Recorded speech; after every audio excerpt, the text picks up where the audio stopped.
Exam season is coming up and we're going to nail them with flying colors.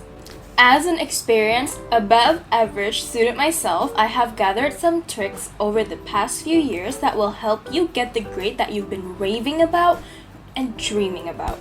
So follow along on this journey as I myself have an upcoming exam tomorrow.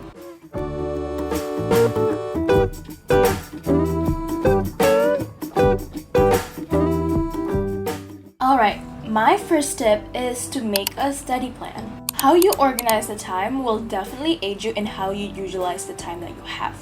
A study plan will allow you to efficiently study and use your time wisely so that you're still able to function as a human being. So other than putting your head in the books, you're still able to have a calm shower, have enough rest, and you're still able to eat while watching YouTube or watching anything or listening to anything. With the study plan, you are still able to wind down and have a healthy relationship with studying the materials that you need to study for. So how I'm able to organize my plans is through Google Calendar.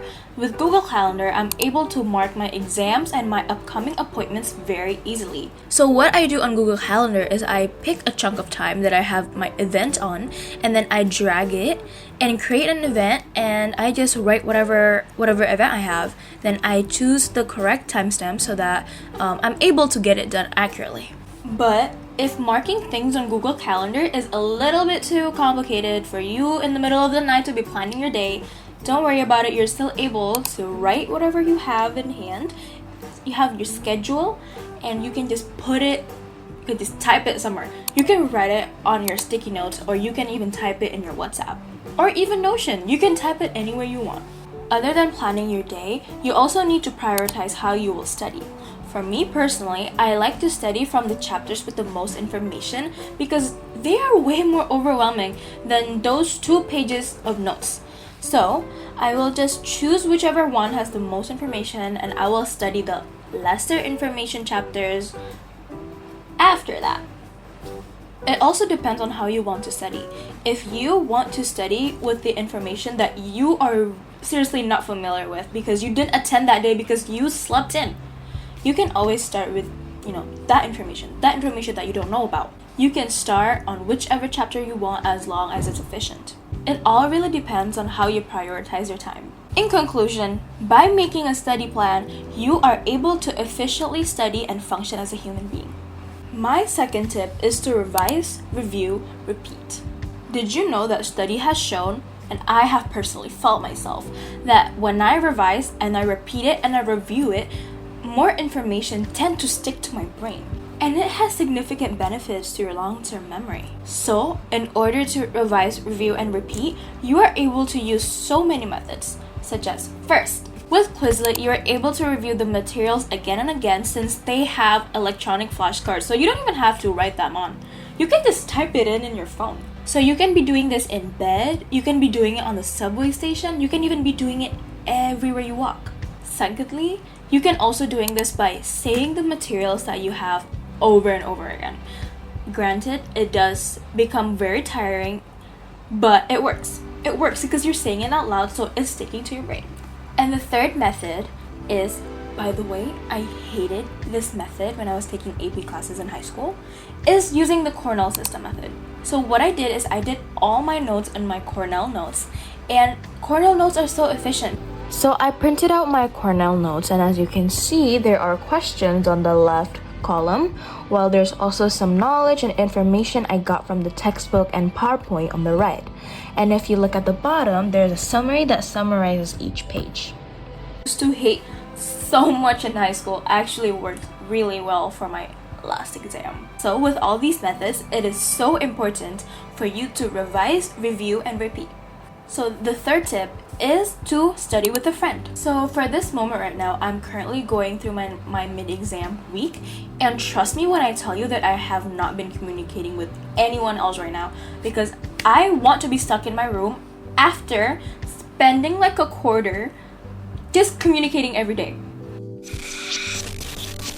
With that being said, I also think it's very important for you to study with a friend because you are able to bounce off any new ideas and understandings with each other, and what you don't understand, your friend may understand, and what they don't understand, you may help with. So it's a very symbiotic, mutual relationship with you guys, where there's a lot of learning happening and sometimes new lessons are being learned. It's kind of like your friend really doesn't know what's up with Horney's theories, so you tell them about the good and the bad breast. So then your friend's like, oh my gosh, yeah, I get it, and let me tell you with whatever concept you're struggling with. Oh, you don't know anything about Carl Jung? Yeah, let me tell you. Id, ego, superego, blah blah blah. Also awesome to be studying with your friends because you guys can be just fact-checking everything. So for example, if you're confused with what the teacher said, like, did the teacher say it's gonna be an open book essay or closed book? Your friend's gonna know, or they're gonna ask someone else. So it's very important to have friends when you're studying. My fourth tip is to practice using questions or old quizzes that your teachers gave out. If your teacher or lecturer enjoy giving out surprise quizzes, pop quizzes, you better study from them, because those quizzes or those tests are a big hint to what is coming up on the exam. The quizzes are the best bets and predictions to see what the test is going to be like. Your lecturer might even tell you what you need to study on, like what specific terms you might need to study. Never discard those tips and never discard that help that you're getting from your teacher, because they know what they're doing. They might also be the one who's making the exam. So what you need to do is to study with whatever you have. If you do not have a quiz throughout the semester, your safest bet is to probably just make up questions from the information. So this is where the Cornell notes go in handy. Because with the Cornell notes, you're able to question yourself, on the left side, and you're still able to look at information on the right side. Also, this is like a tip mixed with the previous tip, is that you can always make up questions with your friends, because they might give you an idea of what it's gonna look like. Like, you're stuck in your head that you don't really know what's gonna go on, but with like a fresh mindset from your friends, you're gonna know. So make questions up with them, make mind maps with them, and study with your friend. Study with your Cornell notes and study with your friends. You can always look up questions at the end of the courses or the chapters, and you can just study from them.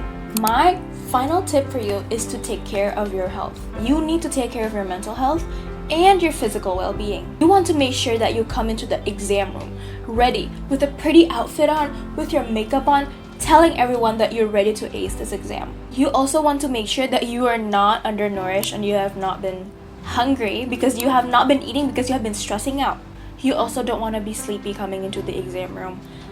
Like, this is coming from personal experience and also just basic science that when you don't have energy, you can't think. When I do not get enough sleep, I walk into the exam room all groggy and forgetting any information that I have been pushing into my brain, because your brain cannot function on minimal hours of sleep.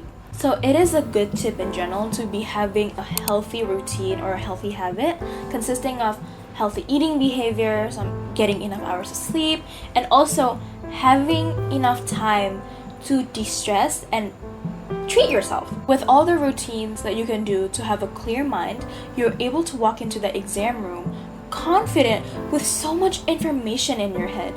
And you're able to do your exam well because you're not worried about anything else. You're not worried about your stomach being hungry and being loud in the middle of the classroom. You're not worried that you might be sleeping in the exam room, because you know what? You got enough hours of sleep already last night, and you also ate that really good PB&J sandwich. So yeah, having a healthy habit will definitely boost your exam performance and not increase the chances of you skewing your end results. Remember that it is best to be taking your exam in an optimal state. The thing is, you can't just reschedule the exam to whenever you feel the most optimal. So what you can do is you can prepare yourself for the exam, not let the exam prepare for you. Alright guys, so those are the 5 tips that I've learned over these past 14 years of my life studying, and I found out that they have worked really well in the past. If you have any tips for others or even me, make sure to comment them down below, because I will definitely benefit from more tips because I want to maximize my grades. And if this video helped you in any way, make sure to let me know down below. And since this is my first video, please tell me what you think of it, and even give me a subscribe and a like if you want. If you want to get to know me, my socials are down below. Thank you for watching guys, and see you on the next video.